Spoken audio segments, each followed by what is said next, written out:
Hello అందరికీ నమస్తే and welcome back to our channel mostly Telugu. Bigg Boss season 8 almost తుది దశకు వచ్చేసింది. ఇక జస్ట్ కొద్ది క్షణాల్లో మాత్రమే విన్నర్ ఎవరు రన్నర్ ఎవరు అనే క్లారిటీ మనందరికీ రాబోతుంది కదా.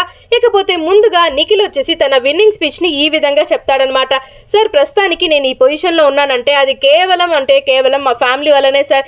నేను ఎన్నో స్ట్రగుల్స్ ఫేస్ చేశాను, ఎన్నో లైఫ్లో అప్స్ అండ్ డౌన్స్ అన్నీ చూసేసాను సార్. ఒక్కొక్క టైంలో నాకు తినడానికి కూడా 1 పైసా లేకుండా పోయింది సార్. అయినా కూడా నేను నిలబడ్డాను, స్టాండ్ అయ్యాను. అది ఎందుకునంటే నా ఫ్యామిలీ సపోర్టే. సో నాకు వచ్చేసి నా ఫ్యామిలీ చాలా ఇంపార్టెంట్. ఇదిగో మా అమ్మ ఉంది చూసారా, తను నాకు లైఫ్లో ఒక గాడ్ గిఫ్టెడ్ సార్. అంతే, నేను తనకి పుట్టడం కాదు, నాకు మరో జన్మంటూ ఉంటే నా కడుపులోనే ఆవిడ పుట్టాలని కోరుకుంటున్నా. సో దట్ ఆమెను నేను చాలా బాగా చూసుకుంటా sir. I'm really happy and honour to be in this stage sir. And ముఖ్యంగా మిమ్మల్ని నేను మూవీస్లో చూడడమే, మీరు నాకు రోల్ మోడల్. అలాంటిది నాకు ఈ స్టేజ్ మీద అందరి కళ్ళ ముందర ఉండడం అనేది అండ్ అలానే ట్రోఫీ తీసుకోవడం అనేది చాలా ప్రౌడ్గా ఉంది.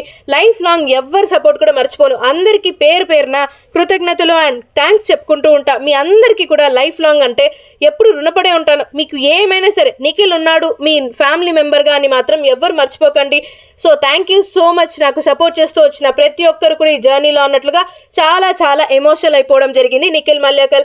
అంతేకాకుండా స్టేజ్ మీద నీల్ డౌన్ చేస్తూ నాగార్జున గారికి థ్యాంక్ యూ చెప్తాడనమాట.